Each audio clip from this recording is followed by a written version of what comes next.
Hi everyone and welcome to listen to my paper presentation which is called The Others Matter, Animal-Based Matter in Mokuhanga.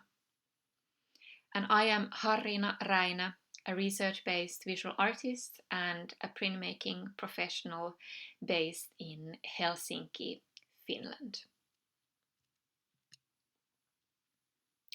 I will first introduce the project I'm working on called The Other as Matter. It is a long-term project examining the use and meaning of animal-based matter in Mokuhanga. It is a diverse artistic research project including texts, exhibitions and residency work. And my key research question is that what does it mean for the essence of an artwork when matter based in animal origin has been used when making it? And my viewpoints are in animal studies, material eco-criticism, eco-phenomenology, and new materialism. This paper presentation is divided into 3 sections: in prologue, animals and art, and conclusion. The key points of the paper are that matter is meaningful in itself, and materials affect strongly to the essence of an artwork and to its ecological, ethical, and ontological dimensions.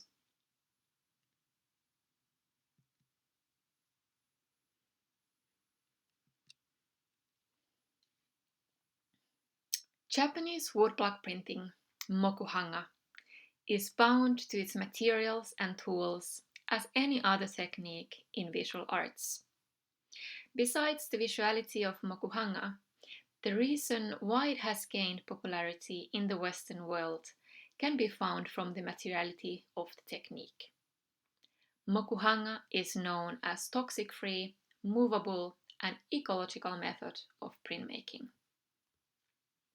When I was studying Mokuhanga, first at the Final Academy in Helsinki, Finland, and later in Japan at the University of Tsukuba and at Richard Steiner's Mokuhanga School in Kyoto, I got fascinated by its materials and tools.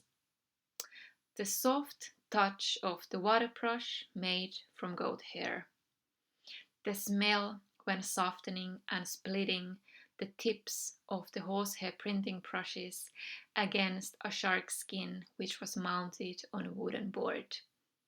The vision of the fine particles of deep black sumi ink when coming in contact with my bare hand. The subtle shine of the hide glue as a thin layer on top of the printing paper. All the materials and tools listed above are organic. They are also animal-based. Inevitably, all Mokuhanga prints contain traces and actual matter from animals. Sumi ink is made of shoot and varying animal glues, which can be made of deer and cattle hide or bones, egg white, fish skin, etc. Different brushes are very important during the printing process and are made from hair of horse, deer, pig, and goat. Printing papers are sized with animal glue to prevent the spreading of the pigments. Some artists use the traditional Japanese white gofun pigment, which is made from dried Itabo oyster shell. These materials and tools are mostly traditional, handmade, and toxic-free. But are they ecological? And can they be ethical? We know very little about the animals involved in Mokuhanga, and tracing the paths of these matters in the global market is usually very difficult. A product can be made in one country, but the ingredients may come from another. For example, I asked from a small Finnish company which produces locally handmade horse and cattle hair brushes, from where they acquire their materials. They answered that they order the bristles from companies in Germany and Sweden. These companies import the bristles from Mexico and Argentina.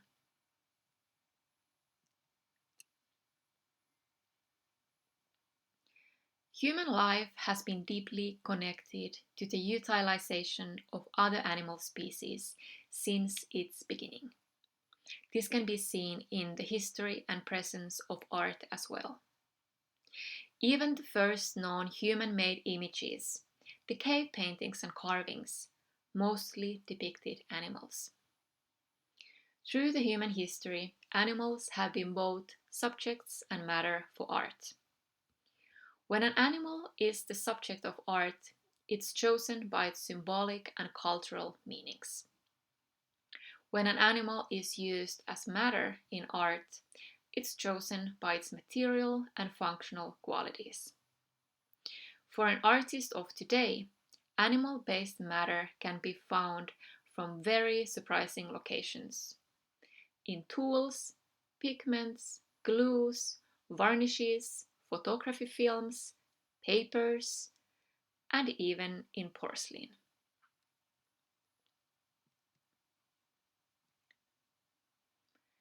Since avant-garde, actual animal bodies have been part of visual arts. American artist Robert Rauschenberg's well-known monogram from 1959 consists of stuffed Angora goat with a car wheel standing on a painting. The goat was a finding from a second-hand store. For Rauschenberg, the motivation to use the stuffed goat was to continue its life in an artwork. Avant-garde started the tradition that animal bodies, living or dead, can be art as any other object. In British artist Damien Hirst's work, The Physical Impossibility of Death in the Mind of Someone Living, from 1991, a tiger shark was caught, killed, and placed with formaldehyde solution in a glass tank. The process can be seen as a ritual where the shark was sacrificed in order to produce emotionally evocative art.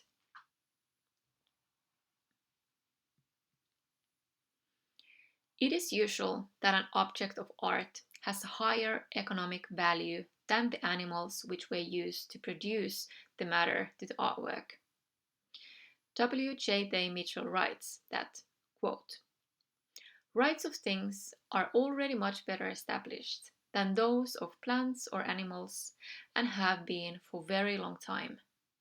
Whole classes of objects, works of art, religious icons, valuable communities, private fetish objects, and public totems already have special status. The lives of the animals involved in art are eventually very cheap. There seems to be nothing profound in goats and sharks compared to the aura of Rauschenberg's and Hirst's works of art. In our societies, a human touch can elevate bodies of dead animals and matter made from them, in the form of art. German artist Heide Hatry used untreated, fresh pigskin as her primary material in the total work of art called Skin from 2005. The pigskin and meat was used in eco-feministic sculptures and photographs. Hatry writes, I want to reveal that we are surrounded by flesh in our ordinary environment, that many products are made out of dead animal skin. But since it is discussed, and the process by which it has become to be what it is deeply hidden, you don't really register that your leather jacket or shoes are made of dead animal. End quote. In Hatry's work, the connection between human and non-human animal gets blurred. A meat-based sculpture may look like a human, but it is recognizable that the material is flesh from someone else.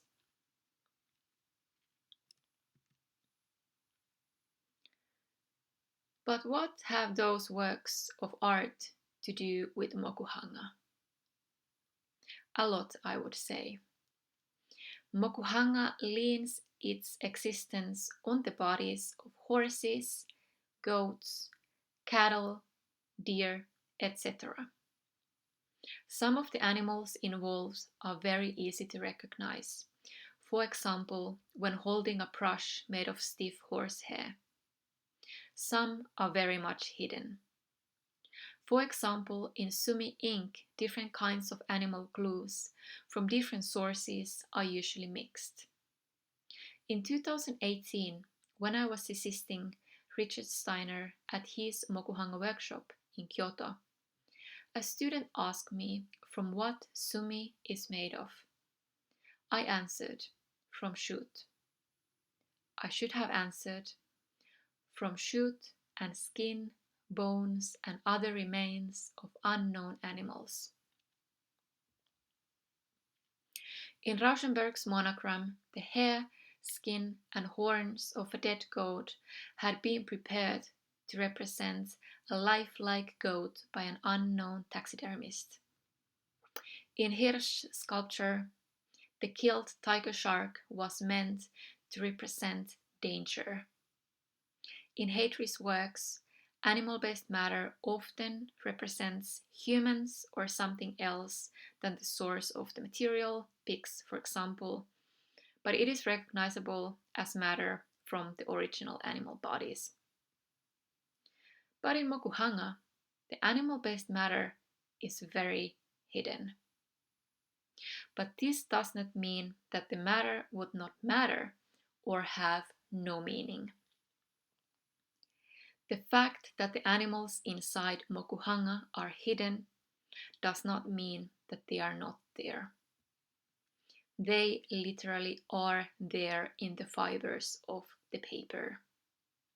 Those animals had agency as living creatures, but also as vibrant matter in the prints. Material eco-criticism sees human and non-human life as a two-way procedural and material phenomenon. According to this approach, non-human animals, plants, and matter are not seen through representations.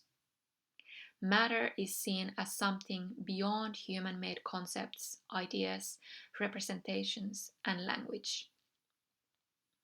Material eco-criticism, as well as new materialism, suggests that matter is active, vibrant, in constant movement, and capable of creating new meanings. From these viewpoints, the end results of Mokuhanga do not exist only because of human intentions. The prints are what they are due to the elastic networks of agencies involved in the process, including material agencies, humanity, and even the microbes inside the human body.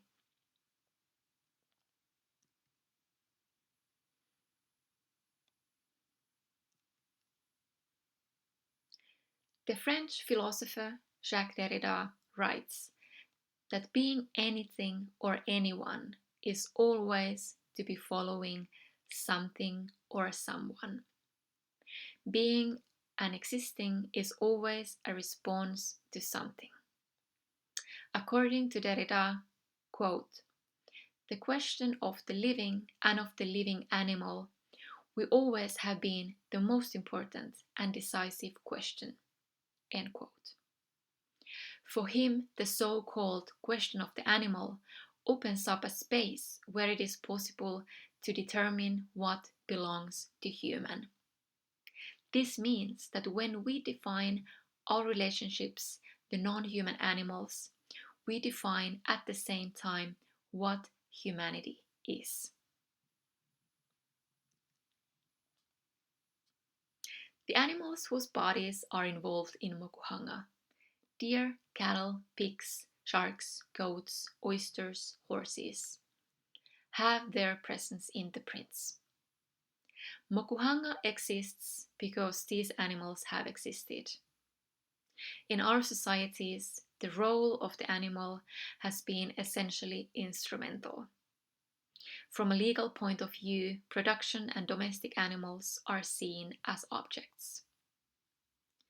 But could we approach goats, cattle, deer, and horses as something else than just meat, skin, bones, and hair? Could we acknowledge that the matter made from those animals carry histories of individual subjects? And could we see that animal-based matter in Mokuhanga is full of dynamic meanings? Tradition is not an excuse to continue unethical and unecological paths. As our planetary conditions have changed rapidly to heavily unsustainable, we need to think again our relationships to other animals, also in the field of arts. As works of art have a specific status in our society, as something precious and culturally meaningful, we need to take into account the materials we use to make art.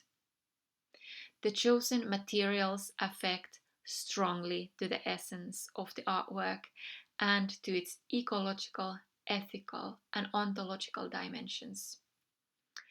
When making art, tools and materials do matter. But will Mokuhanga be Mokuhanga without animal-based matter? Will the appearance and essence of the prints change if the materials change significantly? Mokuhanga has been adaptable throughout its history. For example, the former plate material, mountain cherry, has been replaced with other, more available wood materials. The technique always alters somehow when materials, artists, or local conditions like weather alters.